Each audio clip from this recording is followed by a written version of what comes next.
2022, I think. I want to say so, right? Yeah, and then we opened up shop in June of 2022. Okay. So I guess this June would be my third year in Augusta, and there's really nothing negative I can say about my experience. Everything has just been super great. I don't really like to compare myself to others, but oftentimes I do.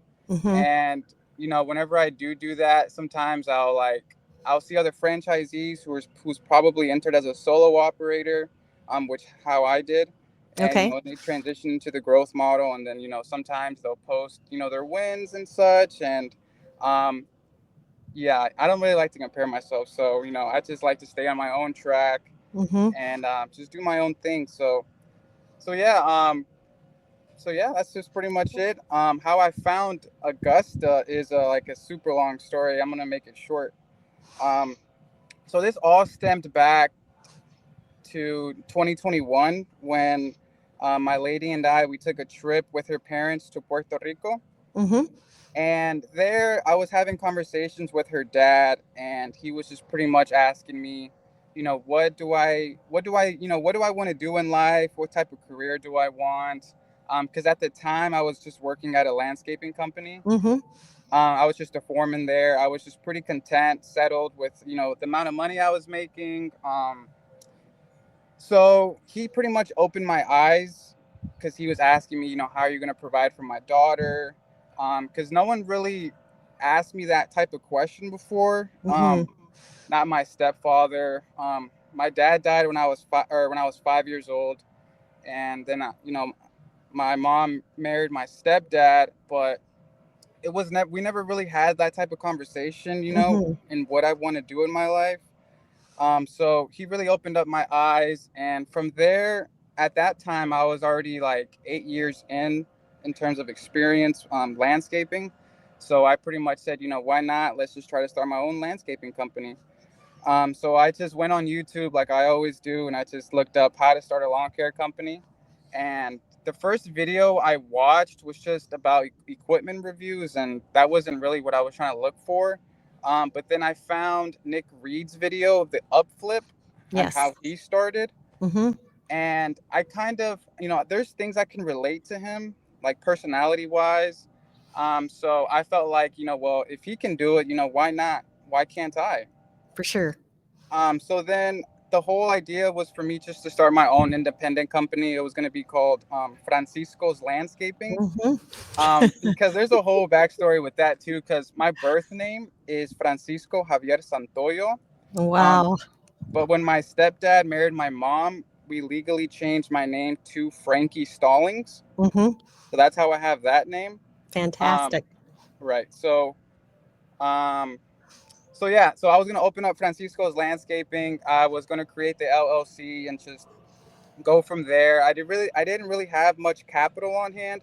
I just had the experience, doing the work in the field. It was just the whole business aspect where I was missing. So, from there, I think that's when Mike just started franchising, I believe, Mm-hmm. and that was in the winter time. I remember watching that video from Nick, and I got really inspired, super motivated, and I started to do more research, and that's when I started to dive more into the franchise opportunity.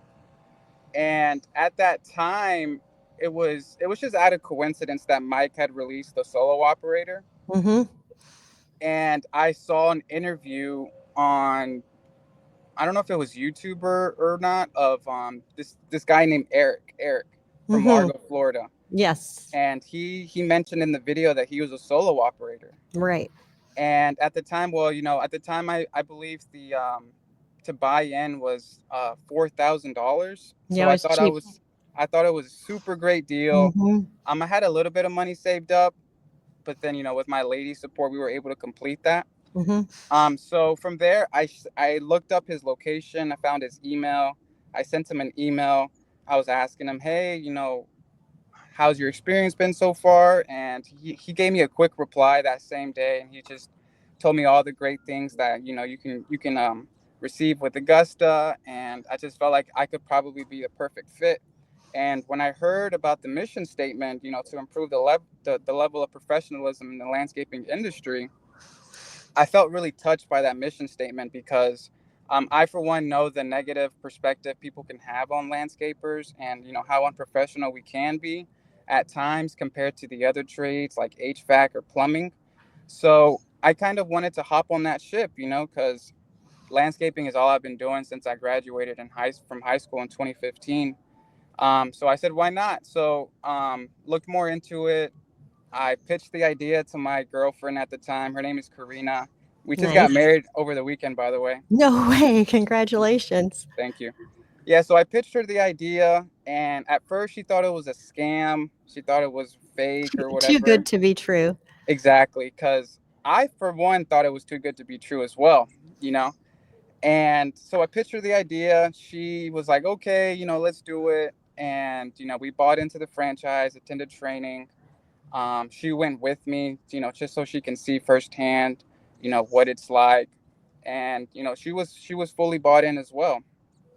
And from there, we just started. I had a little bit of capital at the time, so I knew Mike saying, growth sucks cash. And I, for one, don't really have a high risk tolerance. That's why I never really like wanted to start my own landscaping business. But I knew I had a lot of weaknesses within myself that I had Mhm. to transition into strengths. Yes. Because I know sometimes my anxiety can get the best of me at Hmm. times, and I avoid certain things in life because Hmm. I don't know, it's just out of fear. Yes. Um, so I said, why not? I feel like the business can open up a lot of strengths for me. And yeah, here we are almost 3 years later, and there's nothing negative I can say about the franchise. I'm not really that social in the Facebook group or with like other franchisees like how I want to be. Um, but I'm starting to open up a little bit more, talking to other franchisees, talking to other local business owners, just so I can be more comfortable talking to other people because I'm a super introvert guy, Hmm. and I just knew there was going to be a lot of challenges with the business, and here we are to this day. Hmm. Do you feel supported by the community? Oh, 100%, 100%. I built a great relationship with the guy named Hmm. Terrell Eck from Johnson City, because he was in training with me. Hmm. We built a great relationship, and he was there to support me in my downtimes. I was there to support him in his downtimes, and that's like the I'm not going to say the only like friendship I had, but I'm starting to join other WhatsApp groups. Open up, talking to other guys, because I sometimes I feel like I don't really have much value to give to others, so maybe that's why I'm hesitant on speaking to others. Hmm. Well, that's what you're doing right now. Yeah, yeah, I just wanted to put myself in more uncomfortable positions, because I feel like that's how I can grow. Just put in the reps in, like how Mike says. Totally. Yes. And for the listeners, where are you located? Where's your territory? Oh, sure, yeah. So we're located in Raleigh, North Carolina. Our territory is mainly in the Northwest Raleigh part. Um, so yeah. And are there a lot of franchisees around you? Um, No, not really. The closest one is Connor, and he's out there in Charlotte, which is like almost 3 hours away. Okay. Yeah. And I think there is a new owner that just opened up in Jacksonville, North Carolina. That's maybe like 2.5 hours towards the south. He's kind of near the beach almost. Hmm. But I don't really have anyone that's at close proximity. There was another franchisee. His name is Travis. And he opened Hmm. up in Clayton, which is like 20-30 minutes away from my location. But I think he closed up shop and everything, because he couldn't really find good help and such. So, Yeah. So tell us a little bit about that. When you started, how much capital did you have after you paid your 4,000, and what were you paying per month to the franchise that you had to budget in? so after we paid that 4,000, I had roughly like less than $1,000 Oh towards. my word. So I didn't really have much. I knew at the time Mike didn't really care about like your net worth or whatever.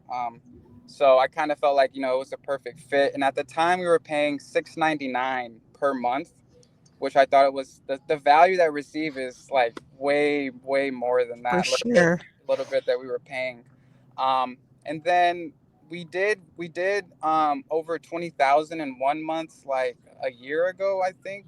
Fantastic. And is that when you switched to growth?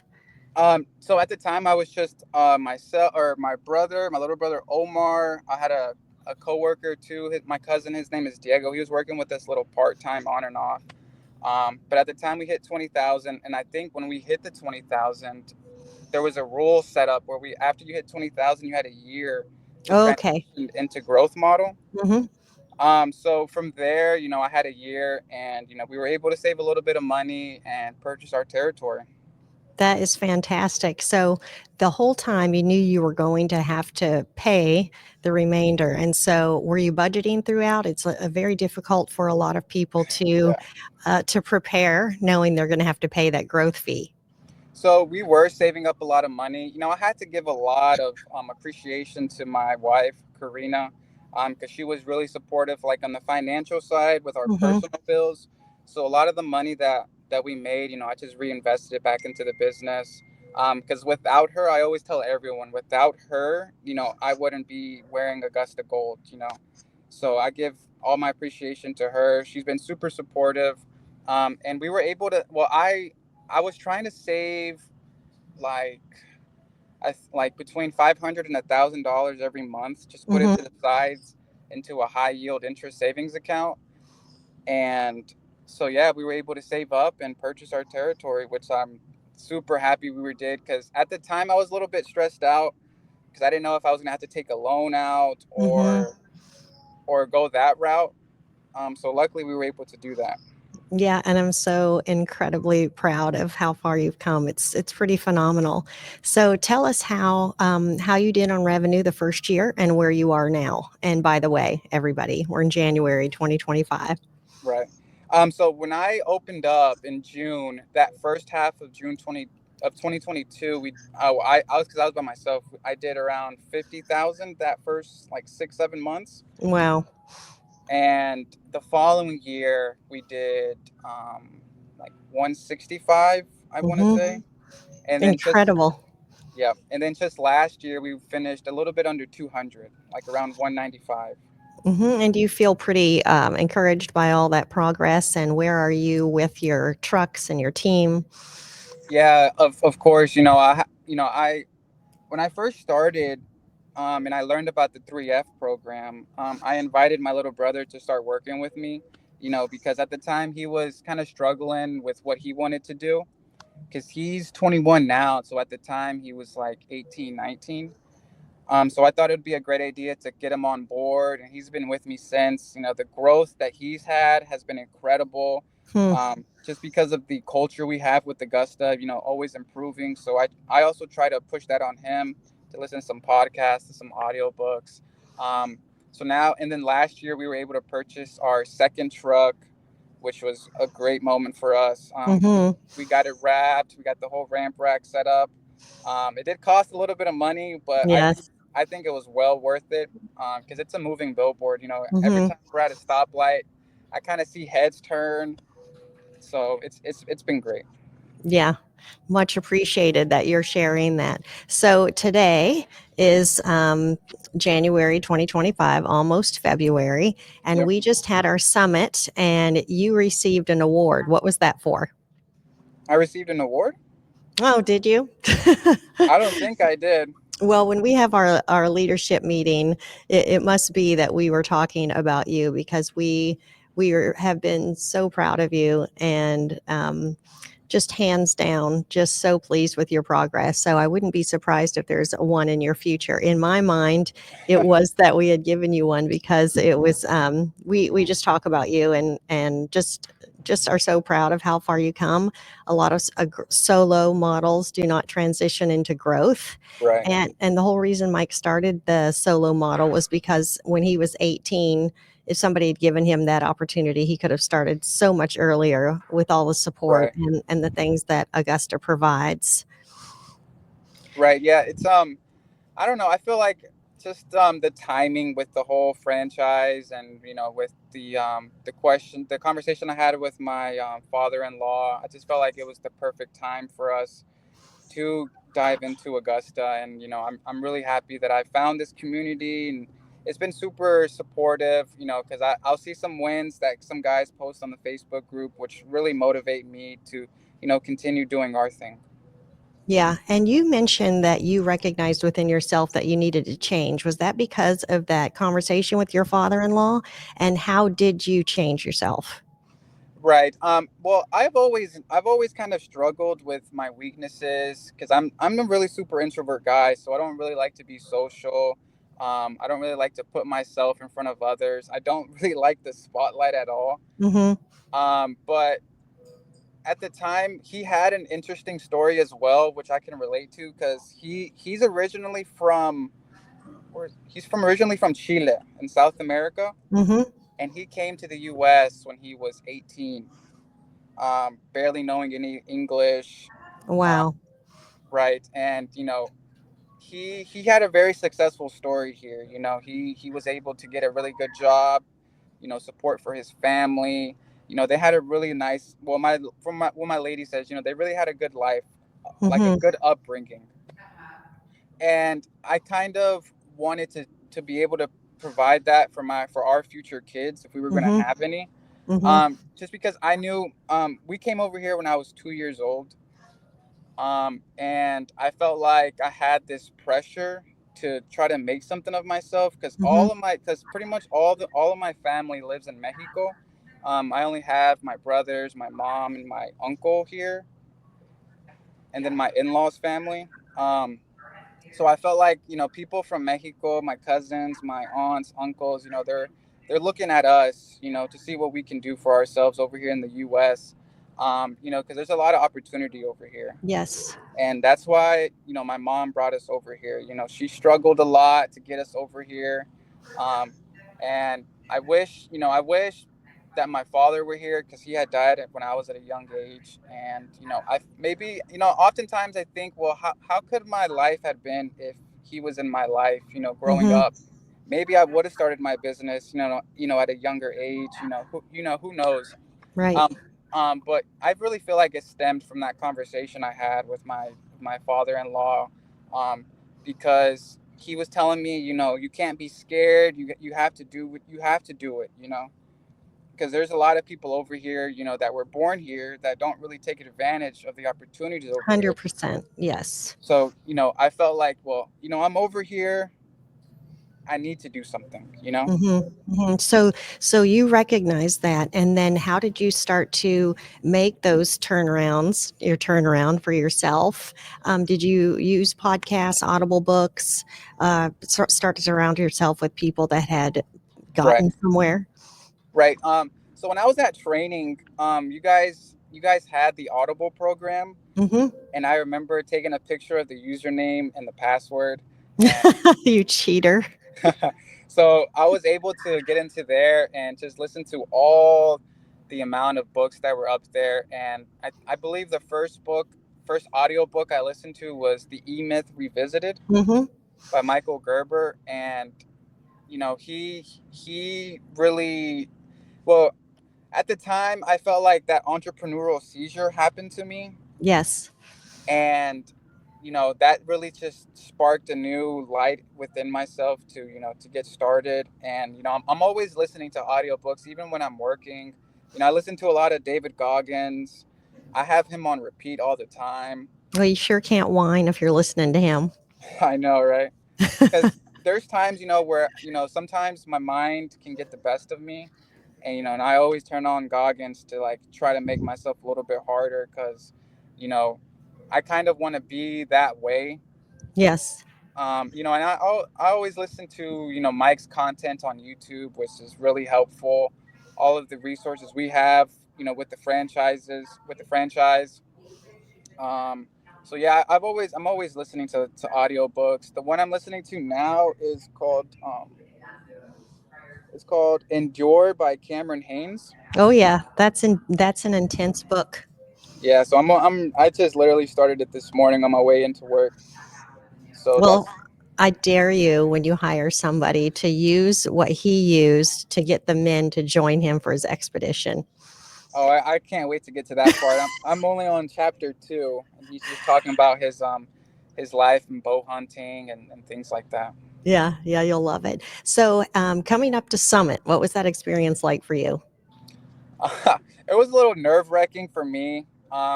Just I knew I wanted to put myself out there a little bit more. But I was super excited of the new releases Mike was going to come out with. I also brought my little brother and my coworker Diego. They were with me last year as well. Hmm.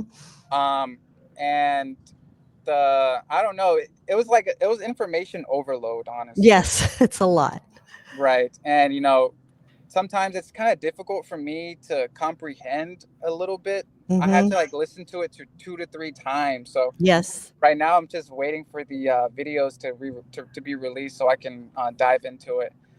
But the biggest takeaway I had was just Mike's cures for seasonitis. Mm-hmm. That was the biggest takeaway, which is the cure number two, which is sell more, sell better. Because we really try to focus on mainly recurring revenue.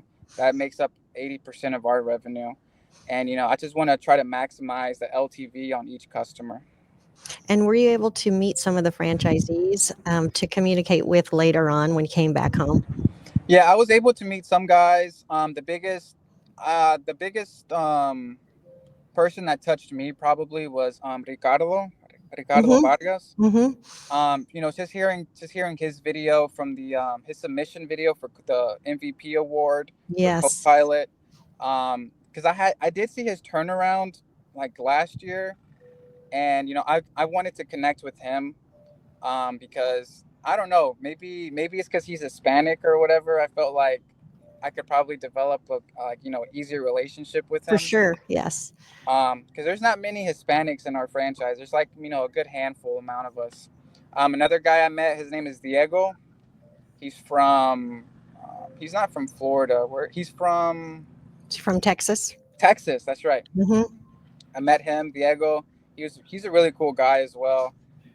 We also can relate because he's from Mexico as well. Wow. Yeah, so we really, I befriended him, and we're staying in contact. So those are Excellent. like the two biggest friendships I got from contract. Excellent. Well, I appreciate you getting out of your comfort zone today, and I encourage more people to do that. It really helps those in the franchise to now they put a face to a name, and when they see you post on Facebook or ask a question, then they can be more involved in what you're doing. And the franchise owners that are closer to you can also connect better. And like you Right. said, meeting Ricardo, there's others like him in the franchise that you would be able to connect with and will connect with you once you watch this.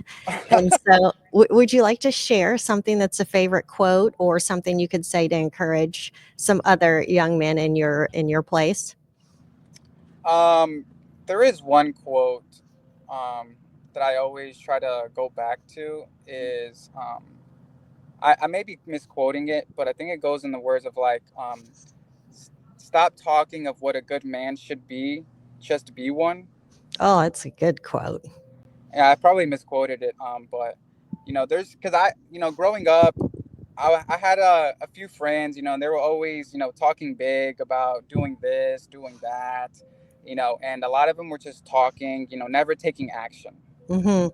and action speaks louder than words. Yes. So I felt like now, with the business doing, okay, and my friends still not really doing much, I want to be there to support them, give them a hand whenever they need.